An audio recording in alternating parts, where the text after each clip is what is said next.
বন্ধুরা, আজকে বৃহস্পতিবার, পুজো আচ্চা হয়ে গেছে। দেখুন, এই দেখুন, ঠাকুরকে খেতে দিয়ে দিয়েছে। এবার খাবারগুলো তুলে নেবো।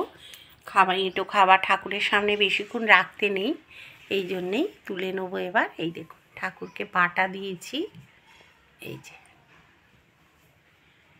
যে মা লক্ষ্মী, এই যে আমার গোপু সোনাকে দেখুন। এই যে সব ঠাকুর আছে আমার। আমি ভীষণ ঠাকুর পুজো করতে ভালোবাসি বন্ধুরা, ওই জন্যে আপনাদের একটুখানি শেয়ার করি ঠাকুর দেবতা নিয়ে। এই আর কি, জগন্নাথ থেকে শুরু করে সাই বাবা সব রয়েছে। এটা হচ্ছে জগন্নাথের আগের রূপ, এই যে। আর এই যে জগদ্ধাত্রী থেকে শুরু করে মা শিবানী, তারপরে হচ্ছে বিপত্তারিণী, সব আছে। এই যে নারায়ণ, সব কিছুই আছে। আর বৃহস্পতিবার তো একটু ধূপটা জ্বেলে দিয়েছি। আর বিকেলবেলা দেবো ধুনো, ব্যাস সন্ধেবেলা আর কি, তাহলেই হয়ে গেল বন্ধুরা। তারপরে বেলার দিকে একটু রান্না কম ছিল বলে তারপরে জামা কাপড়গুলো শুকিয়েও গেছে। এবারে জামা কাপড়গুলো তুলে এনে ভাঁজ করে নিলাম। আর দেখুন, নাতনি আমার সঙ্গে খেলা করছে। তার মধ্যে দেখুন বন্ধুরা, আমি কিন্তু সোফা টোফাগুলো এবার পরিষ্কার করে নিচ্ছি, কেন জামা কাপড় গোছানো হয়ে গেছে। এবার সোফাটাকে অনেক দিন মানে উপরের ওই ঢাকাগুলো পরিষ্কার করা হচ্ছে না, এবার মেশিনে দিয়ে দেবো এগুলো পরিষ্কার করতে। কারণ কালকের কেচে নেবো, আজকের আর কাচবো না। আজকে ঝেড়ে ঝুড়ে একটু পরিষ্কার করে নিচ্ছি। জানেন তো, মেয়েদের রান্না কম থাকলেই ঘরের কাজ এক্সট্রা অনেক কিছু এসে যায়, যেগুলো চিন্তা করা যায় না। ওদিকে বন্ধুরা, নাতনিকে একটা মোবাইলে ভালো গান চালিয়ে দিয়েছি, ওর আর কি বাচ্চাদের গান। সলিল চৌধুরী এদের গান, অন্তরা চৌধুরী গান চালিয়ে দিয়েছি। ও এটাতে নাচছে আর আমাকে বলছে আর নাচছে, আর আমি এইদিকে কাজগুলো এই তালে সেরে নিচ্ছি। ও তো বাচ্চা না, ও তো সঙ্গে সঙ্গে এটা ওটা করতে চাইছে, কিন্তু আমি বললাম তোমার যেগুলো রিহার্সালে লাগবে সেগুলো তুমি করো, প্র্যাকটিস করো বলে ওকে ওগুলোকে চালিয়ে দিয়েছি। ওগুলো নাচছে ওই পাশে, আর আমি এই সুযোগে আর কি সোফা টোফাগুলো পরিষ্কার করে নিচ্ছি। আর ওর মা ওপরে কাজ করছে, আর আমি এদিকে কাজগুলো সেরে নিচ্ছি, কারণ ও এরপরে চান টানগুলো করাবো। আর ওদিকে গোবিন্দমা ঝাঁটটা দিয়ে নিচ্ছে, আমি ঝেড়ে টুড়ে দিয়েছি পাশের ঘরটা, ওই জন্যে ও বললো তাহলে বড় বউ আমি বরঞ্চ ঝাঁটটা দিয়ে নিই। আমি বললাম হ্যাঁ তুমি করে নাও, আমি এদিকগুলো পরিষ্কার করে নিই। তা ও ওদিকের কাজগুলো সারছে, আমিও এদিকের কাজগুলো সেরে নিচ্ছি। নিয়ে আজকে যাব একটু ওপরের ঘরটা একটুখানি ঝাড়াঝুড়ি করতে বন্ধুরা, জানেন তো। আর এই দেখুন কি সুন্দর না এবার লাগছে, যে কোনো জিনিস পরিষ্কার করলে দেখতে ভালো লাগে। তার মধ্যে এই সব কাজগুলো করে নিচ্ছি। আর কর্তা এসে গেছে, কর্তার সঙ্গে একটু গল্প করছি। আর নাতনি ওপরের ঘরে গেল একটু, আর আমি মোবাইলটাও অফ করে দিলাম দিয়ে। আর এই দেখুন, এই টেবিলে ফুল নিয়ে খেলছিল। এই ফুলগুলো সাজানো আছে, ওকে দিয়েছিলাম রঙ্গন ফুল, সেইগুলো নিয়ে খেলছিল। তা চারদিকে এই যে ছড়িয়ে ছিটিয়ে রয়েছে, এগুলো ঝেড়ে নিচ্ছি। আর এমনিও ঝাড়তেও হয়, পরিষ্কার করি আমি প্রতিদিনই। ঝাড়াঝুনির মধ্যেই জানলা টানলাগুলোও ধুলো পড়েছে দেখছি। কারণ কি বলুন তো, আমাদের বাড়ির সামনে না ওই যে জলের লাইন ঢুকছে, যেহেতু ঢুকছে মানে আমাদের টাইম কলের জল রয়েছে, তা সত্ত্বেও যে এখন যে রাস্তা খুঁড়ে যে লাইনগুলো নোদাখালি জল যেটা ঢুকবে আর কি, সেই রাস্তা খুঁড়ছে, ওই জন্যে আর কি ভীষণ ধুলো হয়েছে, ভীষণ ধুলো বন্ধুরা। এত গাড়ি যাচ্ছে আর ধুলো, আর সবসময় তো দরজা জানলা বন্ধ করে রাখা যায় না, থাকাও যায় না, সেই জন্য জানলা খুলেও রাখতে হয়। আর এত ধুলো বলে দরজা জানলাগুলোয় এত ধুলো পড়ছে, টেবিলে সাদা সাদা ধুলো পড়ে যাচ্ছে। রাস্তার সামনেই তো গাড়িগুলো যায়, এবারে বাড়ির মধ্যে নোংরা হয়, তাই জন্যে এগুলো একটু ঝেড়ে ঝুড়ে পরিষ্কার করে নিচ্ছি। আজকে কিন্তু আমার প্রচুর কাজ ছিল, ঝাড়াঝুড়ি ঝুল টুলগুলো একটু ঝেড়ে নিয়েছি। কেন ঝুলটা ঠিক ঝাড়িনি, ওই একটুখানি টিউবে দেখবেন অনেক সময় না শ্যামা পোকার মতো এগুলো থাকে, তারপরে মশাগুলো দেখি মোড়ে মোড়ে টিউবের গায়ে আটকে গেছে, ওগুলো একটুখানি ঝেড়ে নিলাম। কারণ আমরা বৃহস্পতিবার না ওই রকম ঝুল টুল ঝাড়ি না। সবাই বলে, মা ঠাকুমারা বলে এসছেন, সেইগুলোই শুনে বা শাশুড়ি বলেন এই কথাগুলো, সেগুলো মেনে চলি যতটা সম্ভব। সংসারের আয় উন্নতির জন্য এগুলো ভাবতে হয় খানিকটা। কী যুক্তি আছে আমি জানি না, তবে এগুলো মানতে হয়, আমি তাই মানি।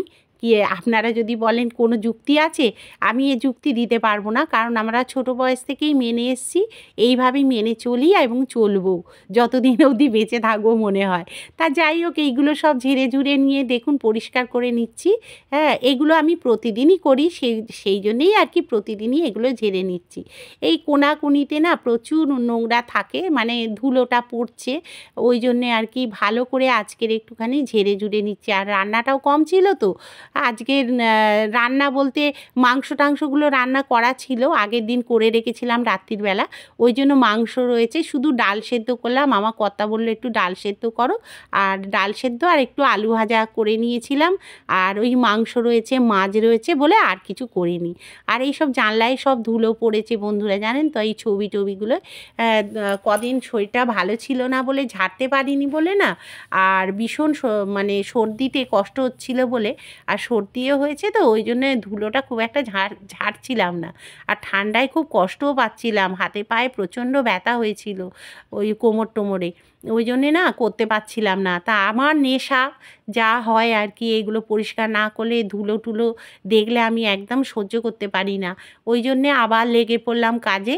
আমার গলা শুনে নিশ্চয়ই বুঝতে পারছেন যে শরীরটা ভালো না আমার, কারণ আমি যখন ভয়েসে দিচ্ছি জানবেন তখন ভীষণ আমার শরীরটা খারাপ, কারণ এই সর্দি জ্বরের মধ্যেই আমি কাজকর্ম করি, কিন্তু কিছু করার নেই। আমার বসে থাকতে আমি একদম পারি না, আর পছন্দও করি না বসে থাকাটা, আমি করেই যাই কাজকর্ম।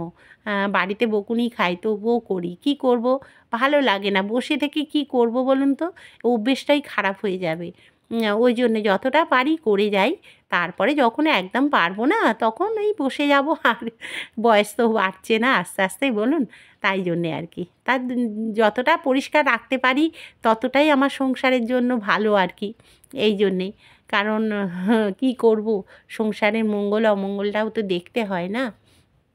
তারপরে ধরুন একটা লোকজন যদি বাড়িতে আসে, এসে যদি দেখে যে এরকম অপরিষ্কার হয়ে রয়েছে বাড়িঘর, তাহলে কি দেখতেও খুব একটা ভালো লাগে না শুনতেও ভালো লাগে যে বাবা কী অপরিষ্কার এরা। তার থেকে একটু পরিষ্কার রাখলে কী অসুবিধে বলুন? হয়তো একটু গতর খরচা হবে ঠিক কথা, কিন্তু একটু করে নিই, এই আর কি। তা একটু ঝেড়ে ঝুড়ে হালকা করে ঝেড়ে নিলে অসুবিধে কিছু হয় না, পরিষ্কারই থাকে। আমার বাড়িতে যেই আসে সেই বলে বাবা কি পরিষ্কার করে রাখো গো, এই আর কি। পরিষ্কার করতে ভালোবাসি, একটু পরিষ্কার করি। এখন তো তাও অনেক কাজ পারি না, বয়সের সঙ্গে সঙ্গে অনেকটা মানে পেরে উঠি না, ওই দেখুন কি করছে। তারপরে দেখছি না এইগুলোয় দেখছি একটুখানি হালকা হালকা ধুলো পড়েছে, তা ওই জন্য একটুখানি ঝেড়েও নিচ্ছি। কেন এইগুলো বলছি না শরীরটা খারাপের জন্য ঝাড়াঝুড়ি করতে পারছিলাম না অনেক দিন, মানে শরীরটা খারাপও যাচ্ছিল ওই জন্যে। তা করেও নিই, ফেলে রেখে দিয়ে কী করব, একটু ঝেড়ে নিই, হাতে যখন সময় আছে একটু করেই নিচ্ছি আর কি। তা এই যে ভিডিওটা যদি কোথাও ভালো লাগে বন্ধুরা, একটু লাইক শেয়ার কমেন্ট অবশ্যই করবেন, আর নতুন যারা সাবস্ক্রাইবটা করে যেতে ভুলবেন না বন্ধুরা। একবারেই কিন্তু আমি এত তাড়াতাড়ি মানে এই বাড়িতে আসতে পারিনি, কারণ অনেক কষ্ট করে তবে এই জায়গাটা তৈরি করে মানে এসেছি। সে গল্প একদিন আপনাদের সঙ্গে শেয়ার করব। এই ফ্যানটা দেখুন বন্ধুরা, আজকেকার ফ্যান নয়, এটা আমার শ্বশুরের আমলের ফ্যান, কারণ আমার শ্বশুরমশাই এইটা খুব কষ্ট করে কিনেছিলেন। খুব তখন অভাবের সংসার, তা তখন ছেলে মেয়েদের জন্য এই ফ্যানটা কিনেছিল। তা সেহেতু এই ফ্যানটাকে আমি খুব যত্ন করি এবং এই ফ্যানটা কিন্তু আমি শ্বশুরবাড়ি থেকে এই জিনিসটাই কিন্তু শুধু নিয়ে এসেছি। হ্যাঁ, যদি বলেন কর্তাকে কি নিয়ে আসুনি, নিশ্চয়ই কর্তাকে তো নিয়ে আসতেই হবে, না হলে কী করে হবে? ওটাও তো ওনার বিশাল বড় একটা স্মৃতি না, তাই না বলুন? অনেকে উল্টোপাল্টা কমেন্ট করে বলে, কিন্তু কিছু করার নেই তো, কর্তাকে তো নিয়ে আসতে হবে। ওটাকে কোথায় ফেলে আসবো বলুন? হ্যাঁ, 7 জন্মের বলছে যখন আম এ তখন তো ওটাকে নিয়ে আসতেই হবে। আর এইগুলো তো কেনা জিনিস, আর ওটা তো কেনা জিনিস নয়, তাই না? এই জন্যেই আর কি। যাই হোক, ওই আর কি ফাজলামি মারতে মারতে কাজগুলো আপনাদের সঙ্গে শেয়ার করে ফেলছি, দেখুন। আর এই ফ্যানটা কিন্তু আমার বহুত দিনের ফ্যান, আমার কর্তা তখন অনেক ছোট, তখনকার দিনের ফ্যান, তাই যত্ন করি। এইবার দেখুন বন্ধুরা, বিছানাটা ভালো করে ঝেড়ে পরিষ্কার করে নিচ্ছি, একটা চাদরও করে দিলাম, দিয়ে চেঞ্জ করে দিয়ে আর গোবিন্দর মায়ের সঙ্গে দাঁড়িয়ে দাঁড়িয়ে গল্প করছি। ও দাঁড়িয়ে আছে, কথা বলছে, দু একটা একটু গল্প করছি আর কি, আমার সংসারের গল্প। সুখ দুঃখের গল্প করছি আমি। তা যাই হোক, এই আর কি কী কাজ করব কি করব না সেই সব নিয়ে আলোচনা করছি, আর নানা রকম গল্প করছি। তারপর গাছপালায় সব গাছ চুরি হয়ে গেছে, এই সব নিয়ে সব গল্প টল্প হচ্ছে আর কি, বুঝেছেন? আর এই দেখুন না, গরম লাগছে, এখন আর মনে হচ্ছে না এইসব কম্বল গায়ে দিতে পারবো, এইবার সব কেচে তুলে দেওয়ার পালা এসে গেছে। তা যাই হোক, এইগুলো আমি সব গুছিয়ে গাছিয়ে পরিষ্কার করে নিচ্ছি। এখন যেন কীরকম ফ্যান চালালে ভালো হয়। অবশ্য 2-1 দিন আমি ফ্যান চালাচ্ছি, এত আমার হাই প্রেশার তো, ওই জন্য আমাকে ফ্যান চালাতে হচ্ছে, আর বাচ্চাটা ভীষণ ঘামছে, আর ওই জন্যে ফ্যানটা, আর আমি এদিক দিয়ে ঝেড়ে ঝুড়ে দিয়েছি, গোবিন্দমা ঝাঁট দিয়ে দিচ্ছে, একটা একটা করে সেরে নিচ্ছি। জানেন তো কাজ, এরপরে ওপরের ঘরে যাব, প্রচুর কাজ আছে। ও মা, হঠাৎ দেখি যে শোকেসটা যেন কীরকম যেন অগোছালো হয়ে আছে, জানেন তো? কদিন ধরেই ভাবছিলাম শোকেসটা পরিষ্কার করব, ওপরে যাওয়ার আগে এই শোকেসটাকে একটু পরিষ্কার করে নিচ্ছি। হ্যাঁ, কারণ না হলে ভীষণ ধুলো পড়েছে, কারণ রাস্তার গায়েই তো বাড়ি, খুব অসুবিধে হয়। এই ধুলো ময়লা না আমি একদম সহ্য করতে পারি না। তা যাই হোক, শোকেসটাকে একটু ঝেড়ে নিচ্ছি। এই শোকেসটারও অনেক স্মৃতি আছে, একদিন আপনাদের সঙ্গে অনেক কিছু শেয়ার করব, যদি জানতে চান নিশ্চয়ই আমাকে কমেন্টের মাধ্যমে জানাবেন বন্ধুরা, আমি আপনাদের সঙ্গে অনেক কিছু শেয়ার করব। এই দেখুন, একেবারে ক্যামেরায় আপনাদের সামনে ফেরত এলাম, কারণ এইখানে দেখিয়ে দিচ্ছি কীরকমভাবে গুছিয়ে। বন্ধুরা, খাবার নিয়ে বসে গেছি। এই যে এখানে হচ্ছে মূলো শাক ভাজা আর ডিম আলু ভাতে, 8 লঙ্কা নিয়েছি, মৌ 8, আমি 8, শাশুড়ি বই। আর এখানে মৌয়েরও এই যে মূলো শাক ভাজা, আর হচ্ছে এই যে নাতনি খাইনি, ওর ওই ভাতটা এই। আর আমাদের আজকের মেনু হয়েছিল এই যে ট্যাংরা মাছের আর হচ্ছে ভেটকি মাছের এই যে ঝোল, বুঝেছেন? মানে ঝোল টাইপের আর কি, মাখা মাখা হয়েছে। আর এই যে পেঁয়াজ কলি আলু ভাজা হয়েছিল। আচ্ছা, আর কি এখানে আছে, কালকের করেছিলাম পোস্ত আলু ঝোল, সেইটা রয়েছে, সেটাও এখন আজকে আর খাওয়া হবে না, এগুলো এত খেতে পারবো না, এই দুটো দিয়ে খাবো। আর দেখি যদি মাছ পারি তো খাবো, না হলে আর হয়ে গেল খাওয়া আমার। এই তাহলে বন্ধুরা খেতে বসে যাই। মৌ, খাবি আয়? তাহলে খেয়ে নিই বন্ধুরা। এই সকাল থেকে আপনাদের সামনে এই এলাম, না আসতে এই এলাম আপনাদের সামনে, ওই যে হাই, ব্যাস একটু কথা বলে নি। নিচে না বাবু, এই যে ওর সঙ্গে আগে কথাটা বলে নি, বলো। আমি সিজিতার হ্যাপি বার্থডে, আমার দাদা তো দেরি করছে, সিজিতা এবার তো আমায় বকবে। হ্যাঁ তাই তো, তুমি কোথায় যাচ্ছ? সিজিতার হ্যাপি বার্থডে। ও, সিজিতার হ্যাপি বার্থডে যা। এই যে টুপি, আচ্ছা, ও সেজে গুজে এখন নাকি খেলা হচ্ছে, সিজিতার হ্যাপি বার্থডেতে যাচ্ছে। সত্যি যাচ্ছি। আচ্ছা যাও। আরে আমি সত্যি সত্যি। আচ্ছা ঠিক আছে, ও দাদা খাচ্ছে, আস্তে। তা ও দাদা খাচ্ছে, ও দাদা খাওয়া হয়ে গেলে ওকে নিয়ে একটুখানি বাইরেটায় যাবে, আর আমরা তাহলে খেয়ে নিই। অনেক কাজ করলাম, অন ক্যামেরাতেই করেছি, পরে ভয়েস দিয়ে দেবো, বন্ধুরা শুনে দেবে, কেন চারদিকের পরিবেশের যা আওয়াজ, ওই জন্যে। আর তারপরে কি বলুন তো, অনেকটা বড় ব্লগ হয়ে যায় তো, সেটা তো সম্ভব হয় না, ছোট ছোট করে দিতে হয়। তাই জন্যে ভয়েস রেকর্ড করে দিয়ে দিই, ঠিক আছে? তাহলে দেখতে থাকুন বিকেল অবধি। Good evening. তাহলে সেই সকালের পর খাওয়া দাওয়ারের পর একেবারে আপনাদের সামনে হাজির হয়ে গেলাম। তাহলে অনেক রাত্রিরও হয়েছে, এখন প্রায় 9টার মতো বাজে। তা এবার রান্নাবান্নার দিকে চলে এসেছি। আজকে কর্তা একটু মাংস এনে দিয়েছে, তা একটু চিকেন আর কি করব, কারণ নাতনিটা মাছ ফাছ খেতে চাইছে না হঠাৎ করে, তাই জন্য একটু অল্প করে একটু মাংস রান্না করব। সেই জন্যে আর কি এই যে এখানে দেখুন ধুয়ে টুয়ে গরম জলে ধুয়ে টুয়ে রেখে দিয়েছি। ওই যে কথা বলেছ, বলো তুমি কি খাচ্ছ? আচ্ছা আমি দেখিয়ে দিই, হ্যাঁ ওইদিকে যাও। আচ্ছা আর হচ্ছে তাহলে ওকে একটু কথা বলতেই হবে, বুঝেছেন, না হলে হয় না, বাচ্চা তো কি করব। আচ্ছা আর এখানে আমি তেলটা বসিয়ে দিয়েছি, মাংসটা হবে। এখানে আমি পেঁয়াজ বেটে রেডি করে ফেলেছি, ঠিক আছে? আর সব দিয়ে এবার ঝটপট রান্নাটা সেরে নিই। আর নতুন আলু, এই যে ছোট ছোট নতুন আলু, এগুলো দিয়ে আমি রান্নাটা করব। তাহলে আগে আমি আলুটা দিয়ে নিই, দিয়ে আমি মানে ভেজে নিই আলুটা, বুঝেছেন, না হলে দেরি হয়ে যাবে। বন্ধুরা খাবার টেবিলে যা খাবার সব দেখলেন সেগুলো কিন্তু আগের দিনের হয়েছিল, সেইগুলোকেই গরম করে নিয়েছি। বললাম যে আপনারা ভাববেন না যে আমি সকালে ওগুলো রান্না করেছিলাম, কারণ সকালে প্রচুর কাজ ছিল, সেইগুলো করছিলাম, পরিষ্কার ঝরিষ্কারের কাজ। আর ডাল সেদ্ধটা আমার কর্তা খেয়েছে, আমি খাইনি।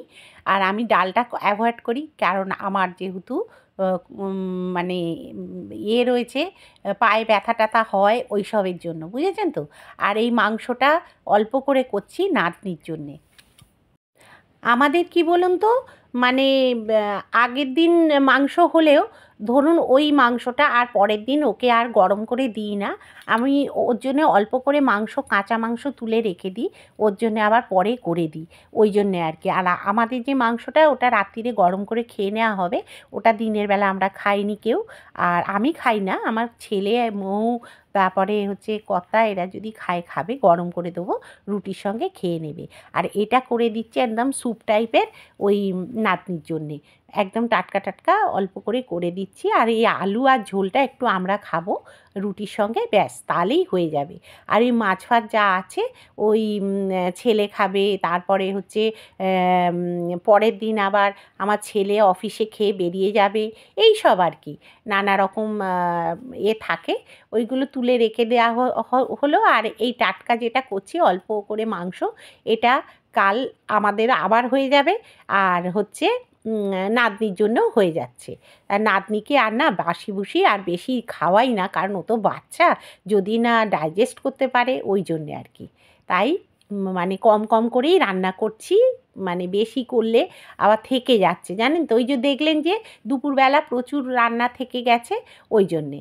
তা ওই জন্যে এইটা করে নিচ্ছি। এইটা আমার কর্তাও খেতে পারবে, স্যুপ টাইপের করব, মানে খুব যে কষা কষা রসে বসে করব তা নয়, খুব সামান্য তেল দিয়েই রান্না করছি, হ্যাঁ। তাহলে রান্নাটা করে নিয়ে ফেরত আসছি। তাহলে বন্ধুরা মাংসটা চাপিয়ে দিলাম একদম কষে বসে, আর রুটি দিয়ে খাওয়া হবে। তাহলে বন্ধুরা আজকের এই আমাদের রান্না, রাত্রিরে মাংস আর রুটি, আর ঝোল আলু আমরা খাবো, শাশুড়ি বউ ঝোল আলু এই খাবো। ও চাউমিন খাবে, তুই ওর চাউমিনটা রয়েছে, চাউমিনটা খাবে, আর তার মানে মাংসের ঝোল আলুও খাবে না। আর আমার কর্তা ঝোল আর আলু আমার খাওয়া হবে, এই দেখি কি খাওয়া যায় এই আর রুটির সঙ্গে। আর ওরা খাবে মাংস, ব্যাস। ওরা মানে আমার নাতনি আর ছেলে, আর আমরা খাচ্ছি না। তা ঠিক আছে বন্ধুরা, আজকের মতো তাহলে বিদায় নিচ্ছি। সকাল থেকে ব্লগটা চলছে, আর ব্লগটা তাহলে বাড়াবো না। সবাই লাইক শেয়ার কমেন্ট যদি কিছু থাকে করবেন। আর নতুন বন্ধুটার পাশে, নতুন যারা তারা পাশে থাকবেন, পুরনো যারা তারাও পাশে থাকবেন, আর নতুন যারা তারা সাবস্ক্রাইবটা করে দেবেন, ঠিক আছে? নমস্কার।